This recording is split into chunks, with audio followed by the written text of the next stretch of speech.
بسم اللہ الرحمن الرحیم۔ مجھ سے درخواست کی گئی تھی کہ ایسے عنوان کا انتخاب کیجئے کہ شروع سیدہ سے ہو اور مکمل لخت جگر سیدہ پر ہو۔ تو میری نگاہ میں ایک حقیر اور فقیر کی نگاہ میں کوئی ایسا سورہ مل نہیں رہا تھا کہ شروع فاطمہ سے ہو، مکمل فرزند فاطمہ پر ہو۔ تو اس سورے کے علاوہ کوئی اور سورہ نہیں مل رہا تھا، تو میں نے چاہا کہ اس سورے کو سرنامہ کلام میں رکھیں، مگر ایک آیت کے اعتبار سے۔ اس سورے میں 5 آیتیں ہیں، یعنی سورہ بھی پنجتنی ہے، اور ہم تو پنجتنی ہی سننا پسند کرتے ہیں۔ بھلا ہم کہاں پنجتن سے کم پہ کبھی اور راضی ہوئے؟ صلوات پڑھے محمد و آل محمد۔ تو پنجتن کے اعتبار سے 5 آیتوں کا عنوان آپ کی خدمت میں سورہ مبارکہ انا انزلنا۔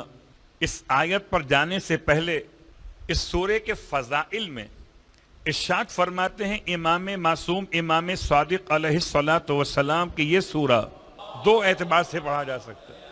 اب دیکھیے، نظامت کی ذمہ داری تھی اور ہے، ماشاءاللہ رہے گی ہمارے اقبال بھائی کی طرف۔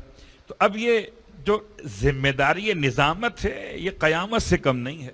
جیسے بالکل منادی ندا دیتا ہے کہ اب کون سے نبی آئیں گے، ایسے ہی یہ پکار رہے تھے اب کون سے ذاکر امام آئیں گے۔ تو جو ذاکروں کو ذکر کے لیے پکار رہے ہوں، ان کی پکار کہاں تک پہنچے گی؟ تو مسئلہ آپ کے الفاظ کو لیتے ہوئے درود کے حوالے سے، کہ درود وہ عظیم عبادت ہے کہ جو آہستہ پڑھیں تب بھی عبادت ہے، زور سے پڑھیں تب بھی عبادت ہے۔ البتہ خطیبوں کا، ذاکرین کا مسئلہ رہتا ہے کہ وہ آپ سے مطالبہ کرتے ہیں کہ آپ درود پڑھیں تو بآواز بلند پڑھیں، حالانکہ بآواز آہستہ بھی درود پڑھا جا سکتا ہے۔ درود تو دل میں بھی درود ہے، اور درود تو زبان پر بلند آواز سے بھی درود ہے۔ اور اس سے پہلے کہ میں درود کو سورہ انا انزلنا کے فضائل سے ملاؤں، ایک جملہ اور سن لیجئے۔ 2 فرشتے خدا نے بنائے ہیں، ایک دائیں طرف ہیں ایک بائیں طرف ہیں۔ دائیں طرف والے کا کام ہے نیکیاں لکھنا۔ جب کوئی انسان نیکی نہ کر رہا ہو تو دائیں طرف والا آرام کر رہا ہوتا ہے۔ بائیں طرف والے کا کام ہے برائیاں لکھنا۔ خدا کا احسان، جب کوئی مومن برائی نہ کر رہا ہو تو بائیں والا فرشتہ آرام کر رہا ہوتا ہے۔ لیکن یہ دونوں فرشتے اپنے اپنے کام کے لحاظ سے کام کرتے ہیں۔ یہ نیکیاں لکھتا ہے کب؟ جب کوئی نیکیاں کرتا ہے۔ لیکن اگر کوئی نیکیاں کر رہا ہو تو یہ لکھے گا، وہ آرام کر رہا ہوگا، اور جب کوئی برائی کرے گا تو یہ لکھ رہا ہوگا، یہ آرام کر رہا ہوگا۔ اگر دونوں کو بزی کرنا چاہتے ہیں، دونوں مصروف ہو جائیں گے کب؟ جب کہ درود پڑھا جائے گا، یہ نیکیاں لکھے گا، وہ گناہ مٹائے گا۔ صلوات پڑھیں محمد و آل محمد۔ تو سورہ انا انزلنا کے اعتبار سے امام علیہ السلام کے 2 جملے سنیے۔ فرماتے ہیں اگر کوئی انسان سورہ انا انزلنا کو بآواز بلند پڑھے، کانا کالشاہر سیفہ فی سبیل اللہ، تو وہ اس کی طرح ہے جو تلوار نیام سے نکالے ہوئے راہ خدا میں جہاد کر رہا۔ کیا سمجھے ہم اور آپ اس بات سے؟ کیا سورہ انا انزلنا پڑھنا اتنا اہم کام ہے کہ اگر کوئی زور سے پڑھے تو ایسے جیسے تلوار نکال کر راہ خدا میں جہاد کر رہا ہو؟ کچھ تو ہے اس سورے میں کہ یہ سورہ جب پڑھا جاتا ہے تو جہاد سے کم نہیں ہے زور سے پڑھنا۔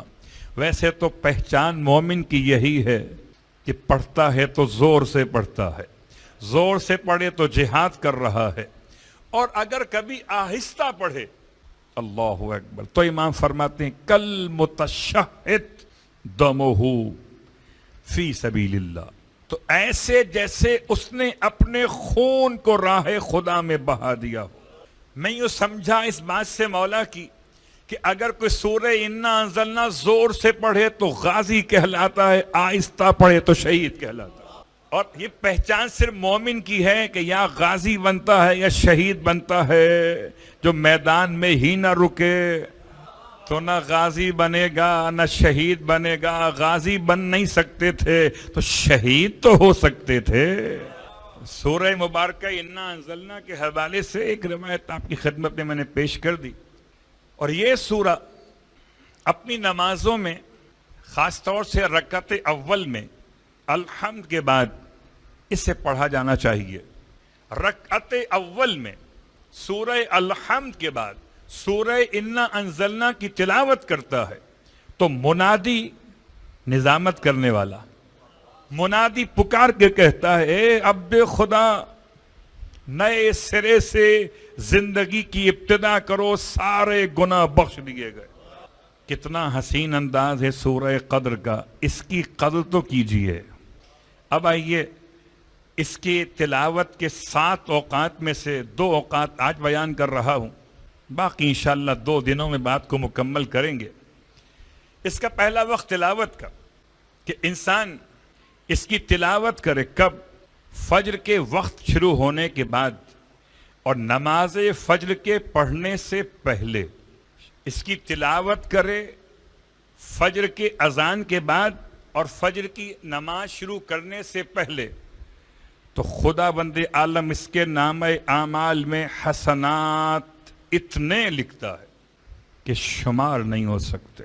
اور اگر اس سورے کی تلاوت کرے صبح کی نماز پڑھنے کے بعد 10 مرتبہ, تو صبح سے لے کر اور شام تک خدا کی امان میں رہتا ہے. اور فی امان اللہ میں وہی رہے گا جسے امان علی ابن ابی طالب سے ملی ہو. خدا کی امان کو امان علی کہتے ہیں, اور یہ میرے الفاظ نہیں ہیں, یہ خود مولا کے الفاظ ہیں, جہاں ارشاد فرمایا تھا ولایت علی ابن ابی طالب حسنی فمن دخل فی حسنی آمنا من ذاک. تو اب یہ سورے کی تلاوت کے 2 اوقات بھی سامنے آ گئے.